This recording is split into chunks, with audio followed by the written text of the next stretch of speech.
udah seminggu mau produksi, baru orang logistik melakukan pembelian semua barang. Karena nanti kalau kayak gitu, case-nya dia akan nyampe di hari yang berbeda gitu. Jadi nggak bisa produksi nanti sesuai dengan waktu yang udah di schedulein. Itu makanya orang logistik juga terlibat di dua proses ini. Mereka walaupun mereka sifatnya supporting, tapi mereka penting ada di situ gitu ya, untuk mendukung agar manufacturing proses ini bisa berjalan dengan lancar seperti itu. Kemudian apa lagi ini? Requires master schedule planning. Oke, masih schedule. Performing work in process storage, penyimpanan, work in process storage, handling, transportation, sortation, quilting, sequencing, time passing, dan segala macamnya gitu ya. Include the responsibility for storage of inventory at manufacturing site and maximum flexibility in the coordination of geographic and assembly postponement between manufacturing and customer relationship management. Nah, itu. Jadi intinya si logistik ini di manufacturing production, mereka bersifatnya sebagai supporting, tapi tetap tidak bisa diabaikan gitu ya, pentingnya di situ. Nah, kita lanjut ke customer accommodation atau ke sisi distribution-nya gitu ya. Kalau ini dia masuk di sini sisi distribusinya yang berhubungan dengan antara manufacturing dengan customer. Walaupun di sini nanti ada distribution center, ada warehouse dan segala macam, ada retailer dan segala macamnya.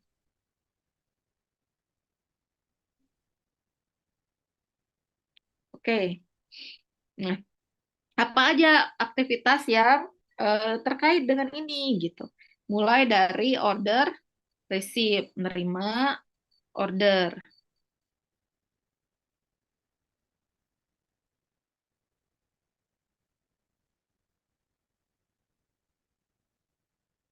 Agak lambat ya masuk ininya. Oke. Order receive, ada processing, ada deploying inventory, storage and handling, dan juga outbound transportation within the supply chain. Nah, orang yang logistik yang bergerak di bidang ini, di bidang distribution ini, gitu ya, pengaturan distribution atau distribution manajemennya yang terkait dengan customer accommodation, dia itu harus sering-sering kontakkan sama orang marketing nih.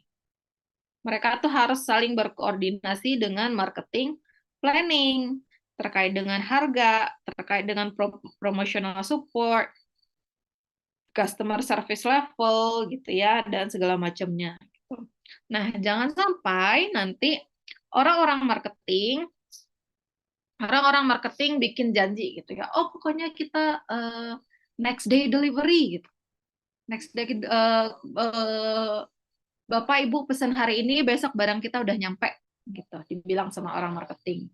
Nah, tahu-tahu ternyata actualnya di orang logistik tuh nggak bisa ternyata next day delivery. Biasanya delivery kita itu misalkan 2 atau 3 hari. Maka kalau misalkan dia udah menjanjikan, orang marketing udah bikin janji atau ekspektasi seperti itu kepada customer, maka ketika kita tidak mampu untuk memenuhi ekspektasi customer tersebut, maka akibatnya apa? Customer service level kita akan turun. Ya nggak, tingkat kepuasan customer kita akan turun. Nah, makanya harus sering-sering nih orang logistik atau orang distribution berkoordinasi dengan marketing. Jangan sampai apa yang dijanjikan oleh orang marketing kepada customer itu tidak mampu dipenuhin oleh orang logistik. Gitu. Itu ya. Terus apa lagi nih? The primary market distribution objective is to assist in revenue generation. Oke, dia revenue generation. Oke, by providing strategically desired customer service delivery level. Oke, customer service level at the lowest total cost juga. Sama nih, sama yang tadi.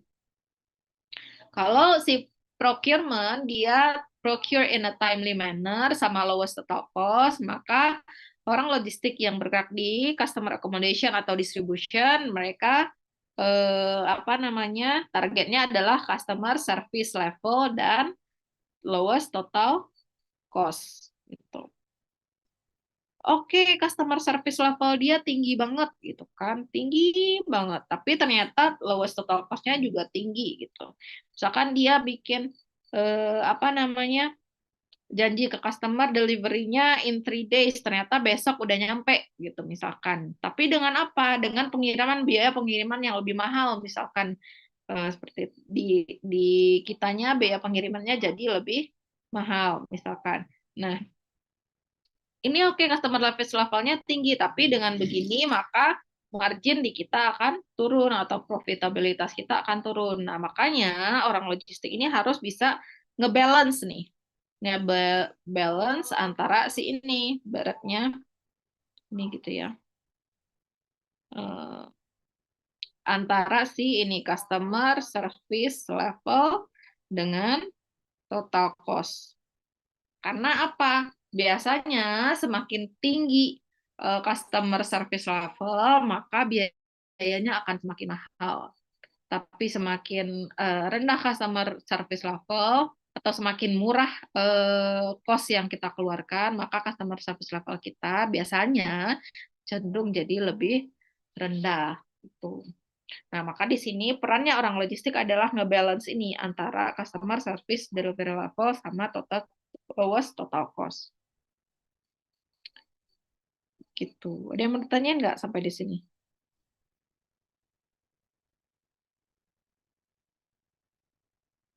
Belum ada, Bu. Belum ada ya. Oke.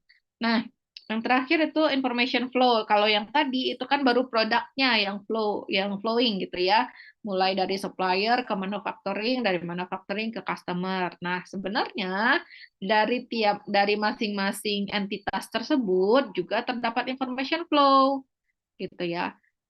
Baik dari kalau information flow itu dia bisa dari supplier ke manufacturing, atau dari manufacturing ke customer, bisa jadi sebaliknya juga dari customer ke manufacturing atau dari manufacturing ke supplier. Jadi dia bisa timbal balik. Sama halnya dengan inventory flow pun juga seperti itu. Bisa jadi dari supplier ke manufacturing, bisa dari manufacturing ke customer atau sebaliknya. Sebaliknya dari customer ke manufacturing dan dari manufacturing bisa jadi balik lagi ke supplier. Ini disebut dengan istilah kalau dia balik ke upstream-nya. Ingat ya, kalau arah ke supplier itu kita bilangnya upstream, kalau arah ke customer itu kita sebutnya downstream. Kalau ke arah dia bergeraknya ke upstream, ke sini, maka kita istilahkan dengan eh, reverse logistik gitu ya. Reverse logistik ini terkait dengan misalkan pengembalian barang gitu ya, return karena misalkan rusak atau misalkan tidak sesuai dengan spesifikasi. Nah, itu disistilahkan dengan reverse logistik gitu. Terus apa lagi nih? The primary objective of information flow management is to reconcile and streamline information connectivity to improve overall supply chain performance. Jadi untuk make sure performance kita itu bagus, maka informasi yang sampai gitu ya, baik dari supplier ke customer maupun dari customer ke supplier itu dua-duanya harus lancar gitu. Caranya adalah dengan gimana? Dengan nge-keep si information flow ini, entah pakai teknologi apa gitu kan. Nah, yang penting targetnya itu adalah informasi itu tidak terputus gitu antar masing-masing entitas, harus saling terkoneksi gitu. Nanti teman-teman akan belajar istilah bull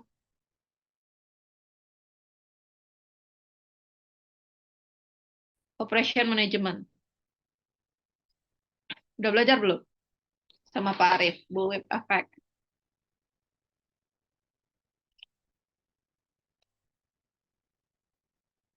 Ada yang tahu nggak bullwhip effect itu bisa terjadi karena apa? Atau bullwhip effect itu apa dulu deh gitu. Atau itu tadi, kenapa bullwhip effect bisa terjadi? Kira-kira salah satu penyebabnya apa? Ini pelajaran operations management nih, bullwhip effect. Udah pada ngambil kan mata kuliah operations management? Sudah, Bu. Sudah. Jadi, apa salah satu penyebab dari bullwhip effect?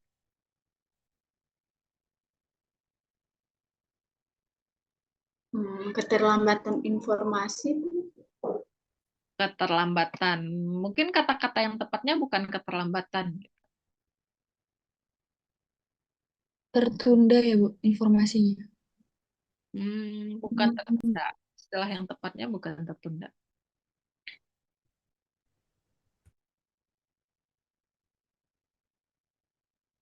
Ini enggak. Atau tidak akurat nggak, Bu? Nah, biasanya di sini ya, misalkan ini customer.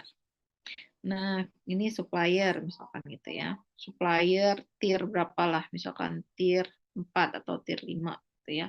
Nah, informasi yang sampai gitu ya dari customer ke distribution center, ke retailer, dari retailer ke wholesaler, wholesaler ke distribution center ke manufacturing, manufacturing ke supplier satu, supplier 2, supplier 2, supplier 3 itu informasi yang sampai itu tidak sama gitu. Artinya apa? Misal kita kasih contoh, oh di retailer angka orderannya itu misalnya adalah 10, tapi di wholesaler itu kita singkatnya WH misalkan, di wholesaler mereka bilang ke si distribution center itu angkanya adalah 15. Kan biasanya wholesaler minta dari distribution center gitu ya, distribution center. Mereka bilangnya 15. Dan di distribution center ini mereka dapat angka 15 terus mereka akan bilang ke manufacturing. Manufacturing company misalkan 20. Dari manufacturing company mereka akan order ke supplier tier 1 misalkan 25.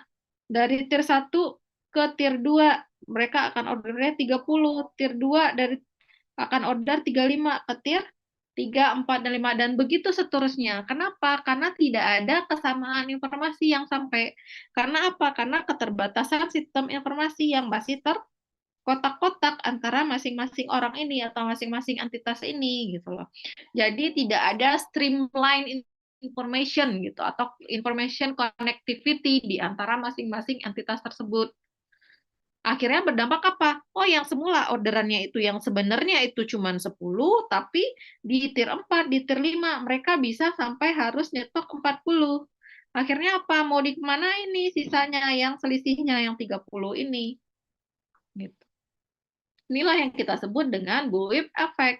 Fenomena yang terjadi pada suatu bisnis gitu ya di dalam supply chain eh, yang diakibatkan oleh ketidaksamaan informasi yang diterima oleh si masing-masing entitas ini. Karena biasanya apa? Kenapa angkanya berbeda? Karena biasanya masing-masing entitas ini mereka akan bikin ekstra safety stock. Oh, just in case misalkan ini kan baru ordernya ini berdasarkan forecast gitu ya. Forecast. Oh, just in case kalau misalkan nanti orderannya naik gitu, gue bikin ini deh extra safety stock. Ya udah, kita bikinnya 15 gitu. Kita mintanya 15. Oh, si distribution center mereka juga bikin extra safety stock juga dong. Si warehouse bilangnya butuhnya wholesaler butuhnya 15, ya udah gue bikin ekstra juga deh 5 gitu. Siapa tahu nanti orderannya naik, gitu kan. Terus manufacturing juga kayak gitu.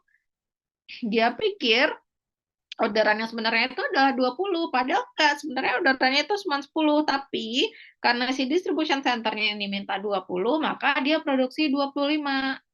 Begitu seterusnya sampai ke tier 4 dan tier 5. Akhirnya di bagian paling akhir itu nanti selisihnya akan sangat berbeda. Orang yang awalnya orderannya cuma 10, jadi orderannya 40. Ini terjadi kenapa? Karena nggak ada informasi, streamline information itu nggak ada. Gitu. Makanya di sini penting sekali adanya information flow.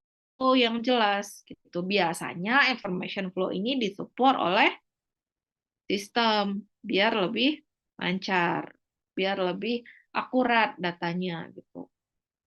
Pakai sistem. Misalkan salah satu contoh sistem, misalkan yang digunakan itu ada istilahnya vendor manage inventory. Inventory atau VMI.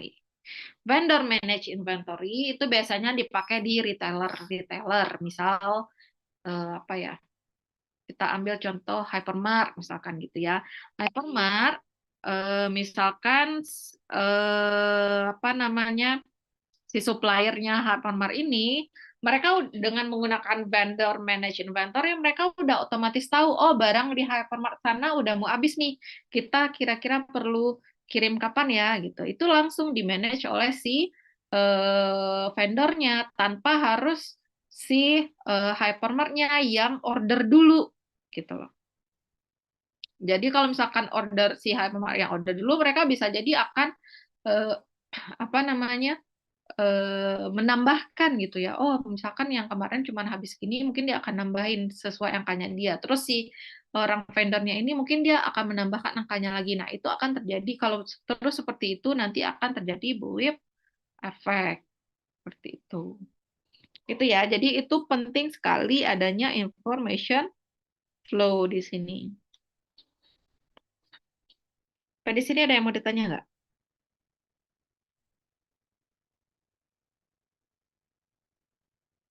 Nggak ada? Kalau nggak ada, kita lanjut. Nah, kalau yang tadi ini apa namanya pembagian apa namanya logistical operationnya itu berdasarkan area gitu ya. Ada area yang lebih ke upstreamnya itu berhubungan dengan procurement, kalau yang ke downstreamnya terkait dengan customer accommodation atau distribution. Nah, sekarang kita lihat the world of logistiknya itu ada apa-apa aja gitu. Ada di sini ada 5 gitu ya. Ada order processing, ada inventory, ada transportation, ada warehouse, material handling and packaging, dan ada facility network. Nah, kalau teman-teman lihat, di sini dibilangnya integrated logistic management. Artinya apa? Kalau integrated itu artinya apa? Integrated. Apa itu?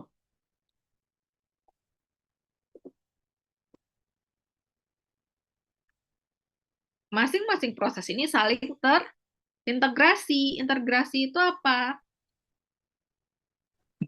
Bu, Saling terhubung. berhubungan, saling terkait. Oh, order processing itu nanti terkait juga loh dengan inventory, terkait dengan transportation. Transportation juga terkait dengan warehouse. Warehouse juga saling terkait dengan inventory. Warehousing terkait dengan facility network. Facility network ini juga terkait nanti dengan order processing gitu. Ada yang bisa ngasih contoh nggak? Gimana dia bentuk terkaitnya nih? Taruh kita misalkan produksi ini ya, produksi sepatu misalkan gitu ya. Ada orderan masuk nih, order processing 1000 pieces gitu. Pengiriman ke taruh misalkan Sumatera gitu ya. Sumatera. Nanti dia akan ngeling nih, oh mana nih facility network kita yang paling dekat dengan Sumatera. Kita punya cabang nggak? Kita punya distribution center nggak di Sumatera? Kalau nggak ada, berarti kita ambil yang paling dekat dari mana? Oh, misalkan dari Pulau Jawa gitu. Nggak mungkin kita ambil yang dari Kalimantan gitu, kejauhan, kelamaan transitnya. Oke. Atau misalkan dia punya di Sumatera. Oh, berarti kita punya di Sumatera nih. Habis itu kita cek lagi apa namanya inventory, kita punya stok nggak di Sumatera 1000 pieces yang model ini gitu, misalkan punya stok nggak, kita cek lagi inventory kita. Oh oke, ada gitu kan. Oh berarti di warehouse nanti kita yang arrange nih buat misalkan ngepacking packing gitu ya, terus picking buat ngambil barangnya, dan buat kirim. Buat kirim nanti terkonek lagi dengan si transportation. Kita mau pakai transportation moda apa? Oh, mungkin kita mau pakai tracking, atau via air, pakai airplane, atau kita mau misalkan pakai kereta pengirimannya gitu kan, who knows gitu, bisa pakai kereta gitu. Jadi semuanya itu saling terkait gitu loh teman-teman. Nah, itu yang kita sebut dengan integrated logistic management. Gitu ya. Nah, sekarang kita lihat order processing gitu. Order Order processing. Order processing in most supply chain customer requirement are transmitted in the form of order. Ketika mereka permintaan mereka itu biasanya dalam bentuk order. Oke. Okay. Terus the processing of these orders involve all aspect of managing customer requirement, including initial order receipt, delivery, invoicing, dan collection. The logistic capabilities of firm can only be as good as its order process, order processing kompetensi. Nah, dibilang ini, logistic capability itu gitu ya, as good as its order processing kompetensi. Maksudnya kira-kira kayak gimana nih?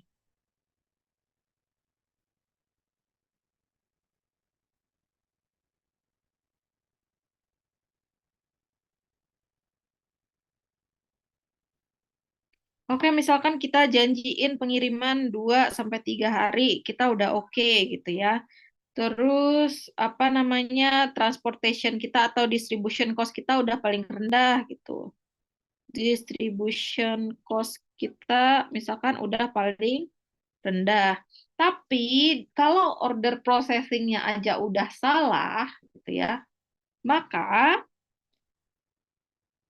customer service level kita nggak akan tercapai gitu sesuai dengan yang diinginkan. Tidak sesuai dengan ekspektasi. Kenapa kayak gitu? Kalau misalkan dia order processing-nya aja di awal udah salah. Orang mintanya sepatu apa? Sepatu olahraga kok sport shoes, kenapa dikirimnya sepatu pantofel misalkan gitu kan. Oke, pengirimannya benar 2-3 hari, distribution cost-nya kita udah dapat yang paling rendah, udah bagus nih buat margin kita atau profit kita gitu kan. Tapi ternyata di awal yang diproses aja salah, atau dia mintanya sport shoes dengan spesifikasinya A B C, tapi kita ternyata kirim sport shoes dengan spesifikasi FD gitu kan. Itu kan udah berbeda gitu. Maka customer service level kita itu tidak akan mencapai sesuai dengan ekspektasi. Itu makanya di sini dibilang the logistic capabilities of a firm can only be as good as its order processing kompetensi. Kalau order processing kompetensinya aja udah jelek, maka overall logistic capability kita akan jelek juga gitu. Sama kayak orang bilang tuh, sama kayak kalau misalkan kita lari ini ya, lari apa sih? Bukan lari ding. Kita misalkan naik gunung gitu ya, satu grup gitu. Naik gunung satu grup isinya 8 orang.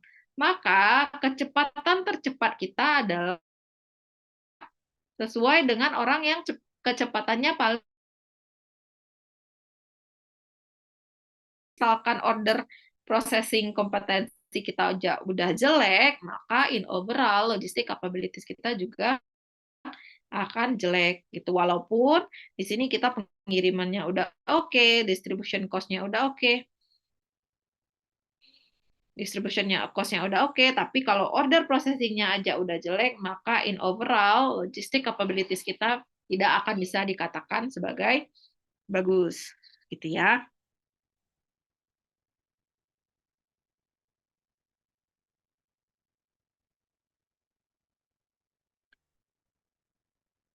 Oke, teman-teman tunggu sebentar ya, izin ke belakang sebentar.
Oke, sampai tadi ada yang mau ditanyakan nggak? Aman Bu, masih aman. Aman ya. Sekarang kita masuk ke inventory.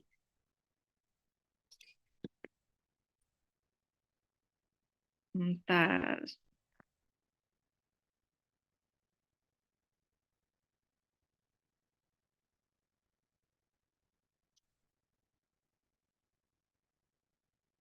Nah, bagian yang kedua yang termasuk the word of logistic itu adalah inventory. Ngapain nih orang orang logistik nih di bagian inventory kira-kira?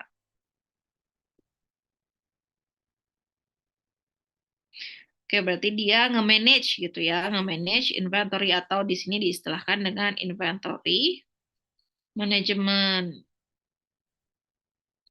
Terus apa kira-kira tujuannya? Apa namanya? Targetnya orang logistik in term of inventory management. Kira-kira apa? Ada dua di sini ya. Targetnya atau apa namanya? Goals. Goals utamanya, main goals-nya. Main goals-nya orang logistik itu in term of inventory management ada dua gitu ya. Yang pertama adalah apa dibilangnya? Lowest lowest inventory cost. Inventory cost atau inventory cost atau inventory investment. Dia harus ngitung pokoknya yang paling rendah nih biaya inventory cost-nya dia gitu. Terus yang kedua adalah memaksimalkan inventory inventory turnover. Turnover ini apa nih? Inventory turnover apa?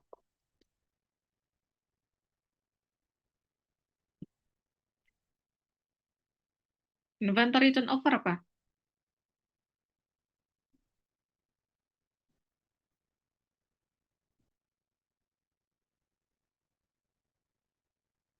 Ganti persediaannya ya Bu. Ke Gimana?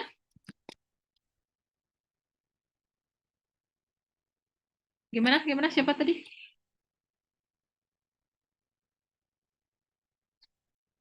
Inventory turnover. Apa coba? Turnover ini apa? Kalau misalkan di apa namanya perkantoran gitu bilangnya di sini tuh turnovernya tinggi banget gitu. yang keluar Bu, Keluar masuk ya nggak masuk. perputaran gitu. Perputaran keluar masuknya barang itu dimaksimalkan justru di sini. Jadi orang logistik tuh nggak mau barang yang ditaruh di warehouse atau yang disimpan sebagai inventory itu lama ngetem sebagai inventory gitu. Karena apa? Kalau misalkan dia lama di keep sebagai inventory, maka biaya inventory cost-nya kan semakin mahal. Tapi kalau misalkan dia cepat puternya, maka inventory cost untuk per itemnya tersebut akan semakin kecil karena dia nggak lama, nggak idle gitu di warehouse. Makanya targetnya di sini adalah maximize inventory turnover. Kemudian berusaha untuk menjaga lowest inventory cost atau investment. Nah, nanti di inventory management akan ada banyak apa ya approach atau strategi gitu ya yang bisa teman-teman gunakan gitu untuk mencapai kedua hal ini. Nah, nanti harusnya di operation management kalian udah belajar tentang inventory management. Makanya di supply chain management ini tidak akan dibahas terlalu mendalam lagi tools-tools apa yang akan teman-teman bisa pakai di inventory management gitu. Nah, tapi di sini ada yang beberapa aspek yang perlu dikonsider gitu ya ketika teman-teman akan menggunakan strategi tertentu gitu ya untuk mencapai goals ini gitu. Apapun nanti strategi yang dipakai, maka jangan lupa pertimbangkan 5 hal ini. Yang pertama, core customer segmentation. Customer segmentation apa maksudnya? Segmentasi pasarnya Bu. Segmentasi pasar atau segmentasi customer kita bilangnya di sini ya. Segmentasi itu apa, Alfian, kira-kira tuh?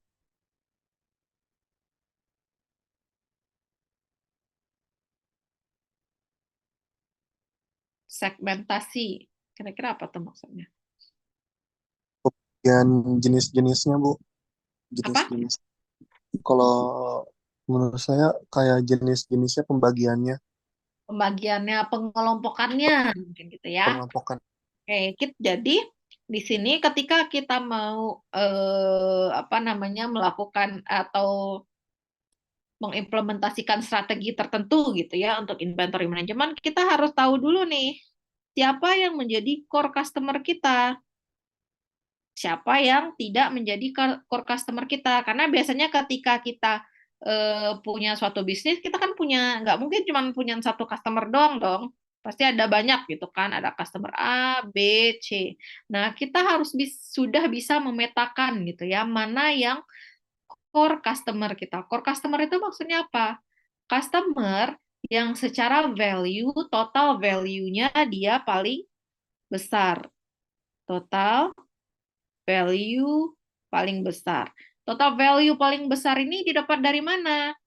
Bisa jadi dari hasil perkalian ini ya. Eh, volume dikali dengan margin per itemnya gitu. Bisa jadi dia volumenya tinggi, tapi margin per masing-masing itemnya itu rendah. Maka kita cek nanti hasil perkaliannya berapa. Atau bisa jadi dia volumenya sebenarnya rendah, tapi margin per masing-masing itemnya itu tinggi. Nah, kita itu nanti kita compare tuh antara company A, customer B, customer C, mana yang total value-nya paling besar, yang menghasilkan profitabilitas yang paling besar buat perusahaan. Maka barang-barang yang diorder oleh si customer inilah yang akan nanti kita prioritaskan gitu untuk berada di inventory kita. Jangan sampai nanti malah apa namanya barang-barang dari company yang atau dari customer yang total value-nya kecil malah jadi banyak di stok kita di inventory kita gitu. Orang dia ordernya dikit ngapain kita nge-keep inventory-nya banyak ya enggak gitu. Itu ya, itu yang maksud dengan core customer segmentation. Harus tahu, mengetahui, harus aware mana nih yang termasuk di dalam core customer segmentation kita. Kemudian product profitability, balik lagi gitu kan, ke hampir sama dengan yang ini. Kalau di sini kan ada kata-kata margin tadi ya. Ketika kita produksi produk, walaupun even kalau misalkan kita produksi satu produk, pasti satu produk ini biasanya kita ada ininya kan, ada at least apa namanya beda-beda spek gitu atau beda apa ya SKU gitu bilangnya gitu ya. Oh, kita produksi misalkan apa ya sepatu gitu kan, sepatu atau kita khusus deh di sepatu olahraga. Biasanya sepatu olahraga juga kita nggak produksinya nggak mungkin satu macam doang kan, pasti ada yang modelnya model X, ada yang model Y, ada yang model Z, dan ada sekian macam walaupun dia sama-sama sepatu olahraga gitu kan. Nah, dari sekian banyak produk ini kita harus cek mana yang profitability-nya paling besar. Profitability mana yang profitability-nya paling besar gitu. Bisa dihitung pakai ini juga, mana yang paling sering dia apa namanya kejual gitu ya, turnover-nya paling tinggi, terus mana yang marginnya juga paling besar untuk ngitung profitability-nya ini gitu. Maka produk-produk yang profitabilitasnya besar itulah yang harusnya menjadi concern kita di inventory management gitu. Itu yang harusnya paling banyak kita stok gitu.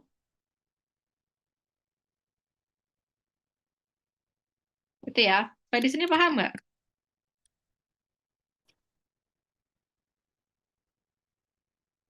Paham, Bu. Oke, terus sekarang ke transportation integration gitu ya. Eh,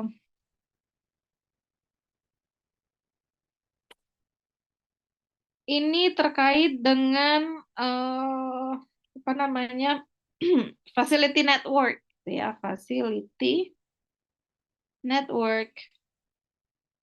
Mana yang transportasinya ini mungkin cost-nya paling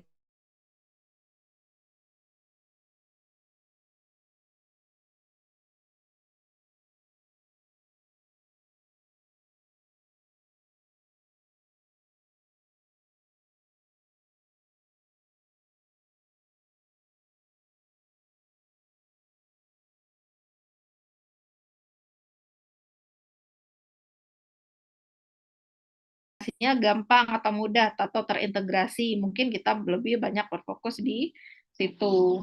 Bisa jadi misalkan di Jawa gitu. Dia lebih transportasinya lebih terintegrasi gitu. Kemudian apa lagi? Time based performance gitu kan. Kita lihat juga mana produk-produk yang mungkin dia itu ini bukan kompetitor. Ini apa nih? Time based performance. Oh, lead time. Kalau time based performance itu terkait dengan lead time. Transportation lead time di sini dibahasnya juga tadi istilahkannya. Mana yang produk-produk yang dia itu lebih cepat pengirimannya. Oh, mungkin ada produk tertentu yang dia nggak bisa dikirim pakai moda transportasi tertentu. Sehingga harus menunggu nih moda transportasi eh, yang available buat bawa barang tersebut. Nah, ini termasuk ke time based performance. Kemudian juga kompetitor performance.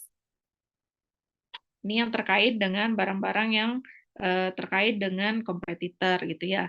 Jadi 5 aspek ini yang perlu menjadi concern gitu ya ketika kita mau menggunakan strategi apapun nanti ya untuk inventory management. Nah, eh, ada yang bisa kasih contoh nggak salah satu strategi untuk inventory management atau apa ya untuk inventory management apa biasanya approach yang dipakai atau strategi yang dipakai untuk menganalisis oh mana nih yang kita perlu untuk stok banyak, mana yang kita perlu nggak stok banyak misalkan. Ada yang tahu nggak toolsnya apa aja?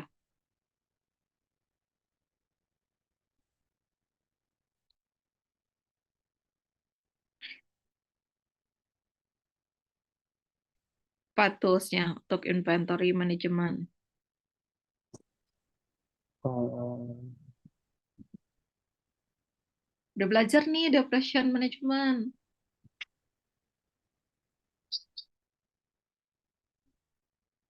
Apa? Ada yang pernah dengar ABC analysis nggak? pernah Bu yang kategori itu ya Bu? Kategori A, nilai nilai tinggi nilai itu. Yes, betul. Ini adalah salah satu tools yang kita gunakan. Oh, kategori A itu untuk yang value-nya berapa, misalkan. Terus yang B itu berapa, yang C itu berapa. Terus ada juga yang pakai 20-80 rules. Nah, dengar nggak? Atau Pareto Principle bilangnya di sini. Principle.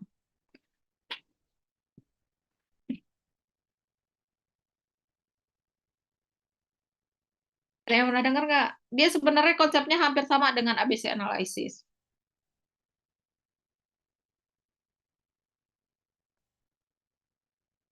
Kalau 2080 rules itu dia lebih ke eh, gini ya, misalkan dari 100% gitu ya, dari 100% stok yang kita punya gitu, hanya 20% yang berkontribusi terhadap 80% profitabilitas kita.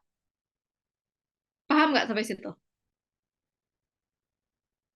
Dari 100% barang yang kita punya, hanya 20% barang, 20% item yang berkontribusi terhadap 80% total profit kita. Ngerti nggak maksudnya?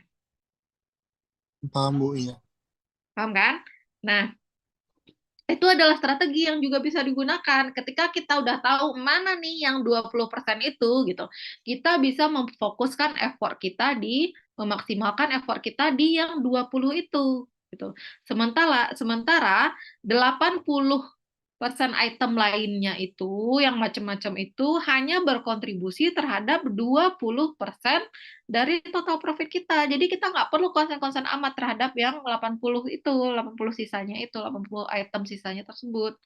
Itu. Nah, itu yang disebut dengan 20-80 rules. Hampir sama dengan ABC analysis. Mungkin kalau yang ABC analysis yang 20%-nya ini adalah yang kategori A misalkan gitu kan, yang value-nya lebih besar, yang turnover-nya besar, margin-nya besar, profitability-nya juga besar. Maka itu yang perlu menjadi concern di inventory management proses gitu ya. Di sini ada yang mau ditanya nggak?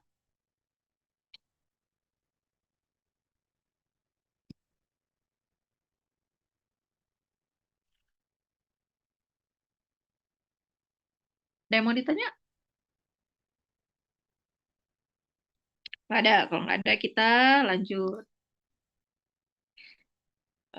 ke transportation. Transportation, gitu ya. Ini yang ketiga. Nah,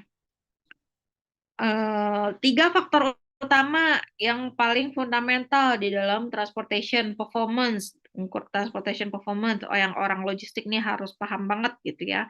Yang pertama udah pasti cost, mana kita mau mencari cost yang paling rendah gitu kan. Kemudian speed, kalau speed ini kita maunya yang paling cepat gitu kan.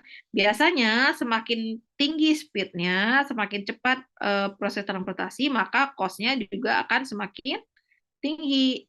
Ketika semakin rendah speed of delivery-nya, maka cost-nya juga akan semakin rendah. Nah, sekarang kita mau ngebalance nih. Biasanya kita dari sisi bisnis gitu ya, maunya cost-nya itu yang paling rendah. Tapi customer dari sisi customer dia maunya yang apa namanya? Bukan, dia maunya speed-nya itu yang paling cepat gitu. Kalau speednya cepat berarti cost-nya juga tinggi. Kalau cost-nya tinggi kita nggak untung gitu kan, atau untungnya jadi tipis gitu kan. Nah, sekarang perannya orang logistik adalah ngebalance yang dua ini, di mana kita memenuhi ekspektasinya customer untuk speed-nya yang cepat, yang tinggi, tapi menjaga agar cost-nya juga tetap rendah gitu, agar kita masih punya margin gitu ya. Ini dua aspek penting. Nah, tapi ada satu lagi aspek yang perlu diperhatikan juga, yaitu konsistensi gitu. Konsistensi ini seberapa konsisten gitu proses pengirimannya. Entahkah itu in term of delivery time-nya, misalkan. Kalau misalkan biasa kita kirimnya 2 sampai 3 hari, maka rata-ratanya juga harus 2-3 hari. Jangan sampai apa namanya variasinya itu terlalu lebar gitu loh. Kalau misalkan kita janjinya seminggu gitu, kalau kita bikin di grafik, kalau misalkan ini misalkan 7 hari gitu ya, 7 hari. Gimana sih bikinnya? Salting.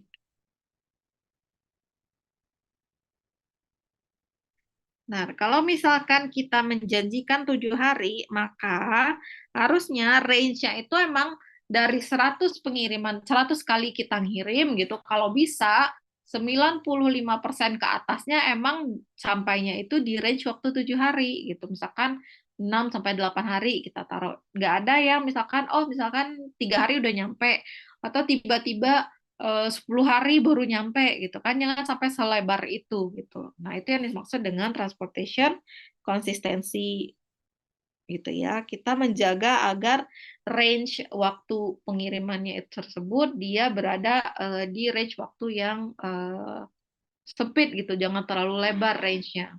Kalau memang kita menjanjikan 2-3 hari ya berarti emang pengiriman kita rata-rata 2-3 hari, jangan sampai ada yang 5 hari lebih atau 10 hari gitu. Itu berarti pengiriman kita atau proses transportasi kita tidak konsisten. Nah, kemudian warehouse material handling and packaging. Nah, sebenarnya ya teman-teman, masing-masing ini nanti akan ada proses akan ada pembahasannya masing-masing lebih dalam gitu ya. Untuk transportation itu nanti akan ada sesi khususnya. Untuk inventory manajemen itu sebenarnya udah ada teman-teman di operation management. Untuk warehouse nanti kita juga akan ada bahas di satu sesi khusus gitu ya. Ada dedicated sessionnya untuk masing-masing ini. Facility network pun juga seperti itu.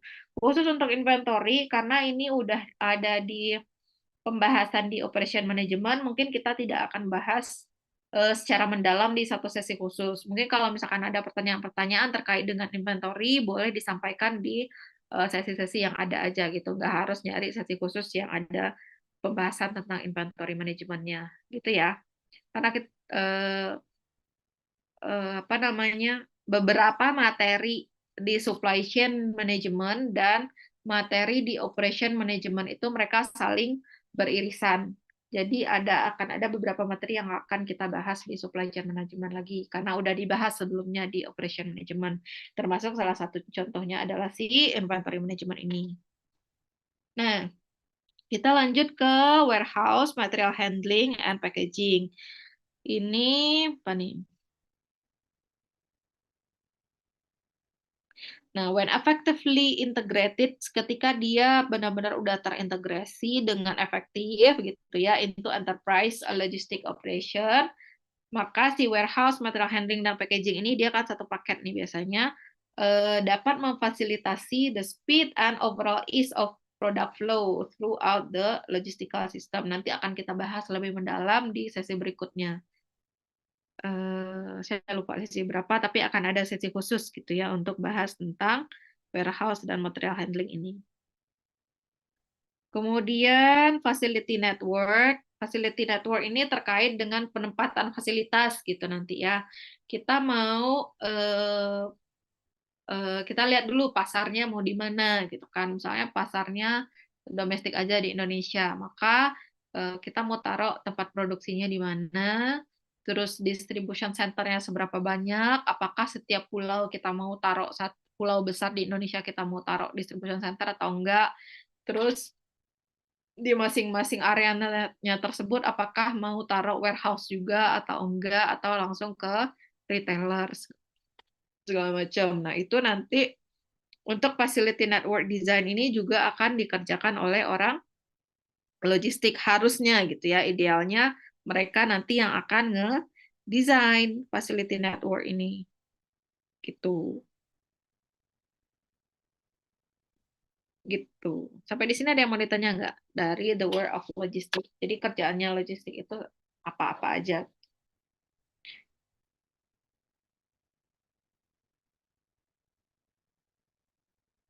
Yang mau ditanyain nggak sampai di sini?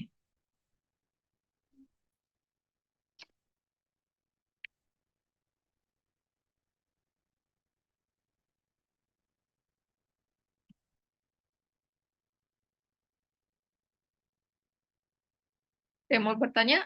Enggak? Belum, Bu. Belum ada, Bu. Ya. Oke, kalau belum ada kita lanjut dikit lagi. Kita berapa menit lagi? 10 menit lagi ya? Berapa menit sih kita tuh? Sampai jam berapa sih? 21:05. Oke, dikit lagi.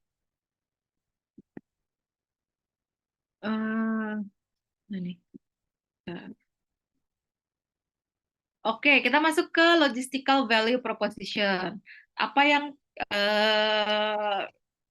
ditawarkan gitu ya dari logistik itu value proposition apa nih yang ditawarkan oleh orang logistik? Yang pertama pastinya adalah cost minimization gitu ya, karena biaya logistik itu adalah termasuk biaya yang salah satu komponen biaya termahal gitu ya di dalam melakukan bisnis. Itu masuk biaya distributionnya, biaya procuring material dan segala macam itu adalah termasuk komponen biaya yang paling mahal gitu ya. Nah, maka di sini sangat penting gitu ya, orang logistik itu harus mampu memberikan opsi gitu ya, biaya logistik yang paling murah gitu, yang paling kecil cost minimization-nya. Kemudian memberikan service benefit. Service benefit-nya itu dalam bentuk apa? Oh, product availability yang pertama. Product availability harus available nih produknya. Misalkan di retailer harus available, itu juga tanggung jawabnya sih orang logistik. Oh, produknya harus available untuk raw material yang kita butuhkan untuk produksi harus available. Nah, itu juga kerjaannya orang logistik. Kemudian operational performance yang bagus. Dan juga yang terakhir adalah service reliability. Harus reliable nih, service-nya orang logistik gitu. Jangan kadang bagus, kadang enggak gitu. Itu berarti tidak reliable namanya service yang diberikan oleh logistik gitu. Nah, selanjutnya ada 7 gitu ya, 7 general objective of logistic management. Kita istilahkan dengan 7R biasanya. 7R-nya itu apa aja? Bahwa kita mau make sure produk yang kita kirimkan gitu ya. Kan kalau logistik tadi concernnya adalah product movement gitu kan, product movement and product storage. Nah, maka produknya tersebut adalah produk yang benar, harus sesuai gitu. Kalau misalkan customer ordernya A, maka yang kita kirimkan harus A. Kalau mereka order yang spek B, maka harus kita kirimkan yang B. Kemudian apa lagi? Right quantity. Quantity-nya harus sesuai. Mereka pesennya 1.000, harus kirimnya 1.000. Jangan mereka minta 1.000, kita kirimnya 950. Berarti ini orderannya belum perfect order. Ada istilah nanti perfect order gitu ya. Perfect order itu apa? Perfect order itu di mana order tersebut nggak ada cacatnya sama sekali. Kuantitinya benar, jumlahnya sekian benar, gitu ya, produknya benar, pokoknya semuanya perfect lah gitu. Udah sesuai dengan apa yang di request oleh si customer. Kemudian apa? Right condition. Kalau dia mintanya kondisinya A, ya kirimnya A. Kalau minta kondisinya B, ya kirimnya B. Kemudian right place. Bisa jadi yang order itu adalah company A gitu ya, atau di lokasinya di A, tapi dia minta pengirimannya ke lokasi B gitu. Jangan sampai kita salah kirim.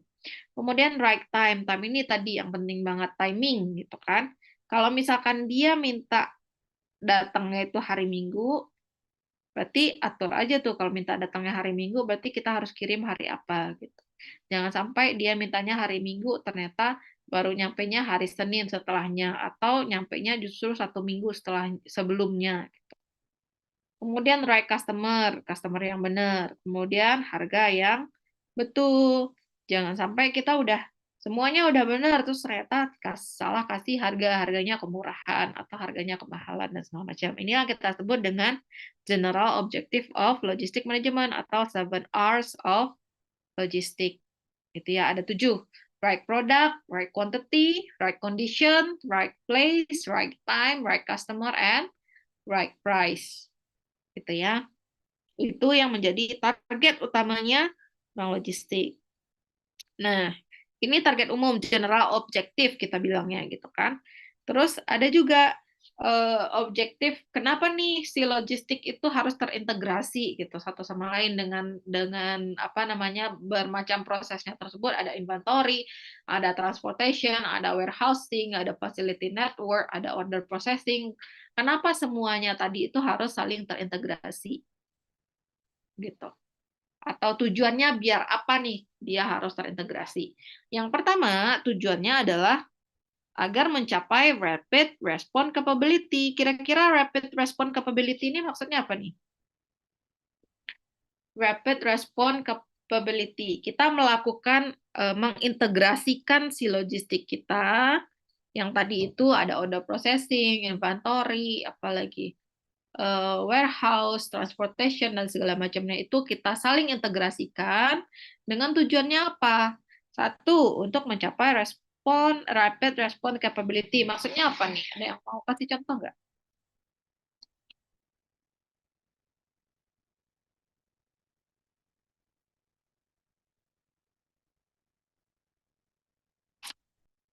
Yang mau kasih contoh nggak?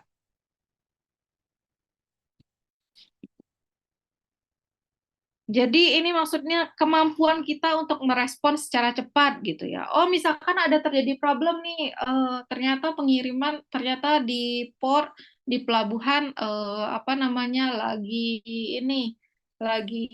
pengirimannya lagi macet gitu kan karena terlalu banyak barang di pelabuhan atau misalkan ada kapal tidak bisa berlabuh karena kondisi tertentu misalkan gitu.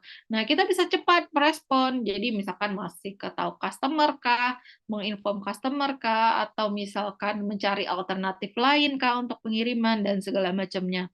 Kenapa bisa kita tahu dengan cepat? Karena tadi logistik kita tuh udah terintegrasi antara si order processing dengan transportation, mereka tetap saling terkoneksi. Si orang bagian order processing tahu nih posisi barang di mana gitu kan, karena terhubung dengan transportasi. Dia tahu oh barangnya tertunda nih di mana di port X misalkan di pelabuhan X, maka dia bisa inform customer oh ternyata di ini terjadi kendala atau penundaan pengiriman barang bla bla bla segala macam.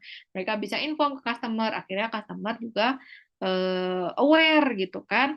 Jangan sampai apa namanya udah terlambat terus kita nggak inform customernya udah expect bakal nyampe di hari tersebut, justru mereka malah kecewa. Kalau misalkan di awal kita udah inform ke si customer dari jauh-jauh hari ada terjadi problem ini XYZ dan segala macamnya, maka mereka mungkin lebih bisa menerima gitu. Mereka juga bisa misalkan oh bikin plan B, plan C dan segala macamnya untuk mengatasi kendala tersebut. Nah, itu yang dimaksud dengan rapid response capability gitu ya.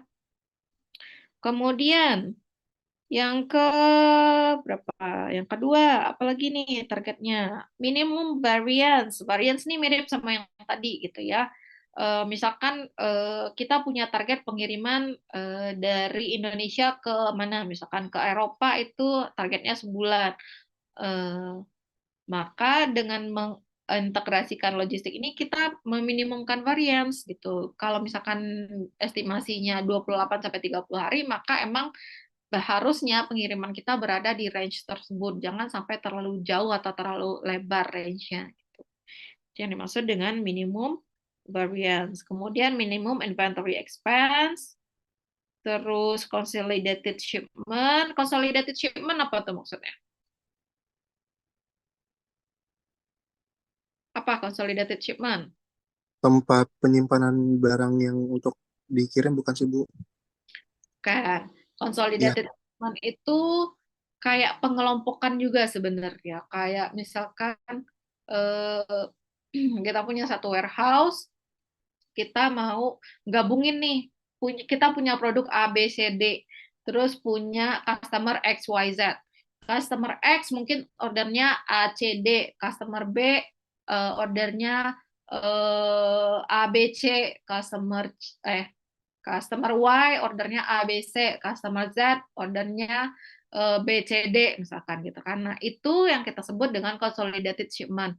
Oh, jadi pengirimannya nggak produk A dikirim satu ke X, produk B dikirim lagi nanti ke X, terus kemana lagi ke Y, ke Z, nggak kayak gitu. Jadi bisa digabungin nih, mana nih yang pengirimannya sama ke daerah yang sama atau ke lokasi yang sama atau customer yang sama, maka digabung. Nah, penggabungan itu disebut dengan consolidated shipment. Penggabungan itu bisa berdasarkan apa? Bisa berdasarkan jenis produknya juga bisa. Bisa berdasarkan customer-nya juga bisa berdasarkan wilayahnya, wilayah yang sama. Misalkan pengiriman paket yang teman-teman biasa terima tiap hari tuh paket gitu kan. Nah, mereka tuh menggunakan consolidated shipment di mana satu kurir itu bawa barang-barang atau paket-paket yang emang berada di area tertentu. Misalkan untuk Kecamatan Setiabudi gitu kan, nanti ada satu orang yang handle untuk pengiriman ke Setiabudi. Yang pengiriman ke apa namanya? Mana lagi ya? Ke Kebayoran gitu. Mungkin ada satu lagi yang ikut pengirim apa namanya yang bagian pengiriman ke Kemayoran. Nah, pengirim consolidated shipment ini dimungkinkan kalau misalkan ada eh, apa namanya logistik itu terintegrasi dengan baik seperti itu. Kita sebut dengan consolidated shipment ya. Terakhir high quality gitu. Nah, kita masih ada yang terakhir itu adalah support product life cycle. Nah, kita masih ada beberapa materi lagi ya, tapi masih apa namanya waktu kita udah habis. Ini kita lanjut minggu depan aja. Sebelum saya nggak bisa akses apa namanya absensi, saya mau absen dulu ya. Udah masih bisa. Karena ini udah lewat waktunya masih bisa nggak ya?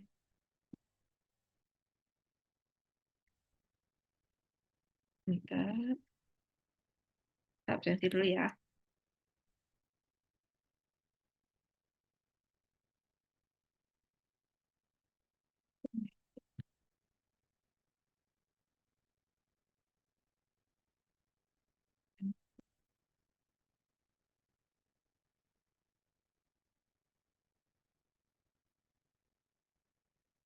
Oke, ada yang nggak hadir nggak?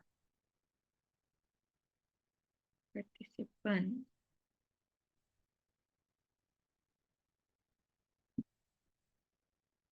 Kita 27 kurangin 2 sebenarnya berarti yang hadir cuma 25. Harusnya ada berapa nih? 32. Adinda ada, Ananda ada, Arif, Aulia nggak ada ya? Absen. Aurelia, Aurel jatuh dari ini Bu, pingsan di toilet. Dia tadi ke dokter. oh Aurel yang WA saya nggak ya? Iya, tapi dia belum ngabarin saya lagi. Terakhir bilang ke dokter gitu. Barusan ya? Yang WA saya. Oh ya Pingsan Aurel. sore, maghrib, ya sore Bu, antara maghrib deh. Oh, oke oke oke. Dia udah WA saya sih. Eh,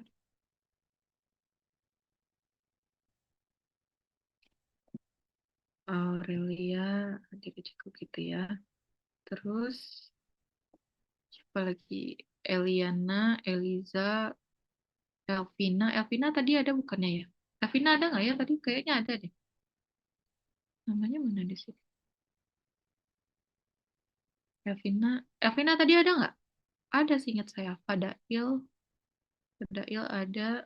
Fanny. Fanny yang nggak ada ya? Fanny. Absen. Jessica ada. Khairia ada. Afif. Afif ada nggak? Boleh bantu dicekin ya? Takutnya saya salah. Afif. Absen. Alfian ada. Munafis ada. Bu, Eh, Muhammad Afif hadir, Bu. Af- oh ya, Afif. Oke, maaf ya. Hadir. Natali ada, Raihan ada, Rican ada, Rifani, Safina, Salsabila, Salsabila, Salvin nggak ada. Safa, Safa, di sana tadi ada. Siti ada nggak? Nggak ada, Bu. Siti nggak ada ya. Sen. Syakira ada, Tiara, Umi, Vira, Wardah, Zena. Oke. Berarti ada, kok ada 28 ya? Harusnya 25 tambah satu si nih ada yang nggak hadir lagi nggak? Oh ya tadi ada si itu juga si Yang Adinda harusnya nggak hadir, Bu. Karena kan magang. Adinda Putri. Ini ada Adinda Putri.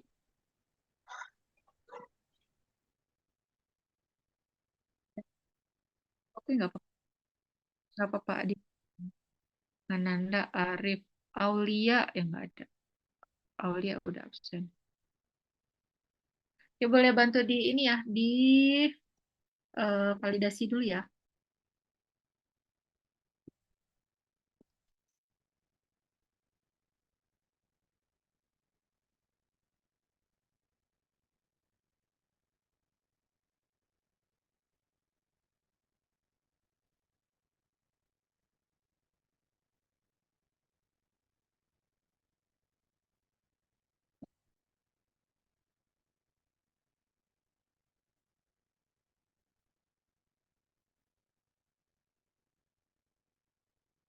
Udah ada yang berhasil?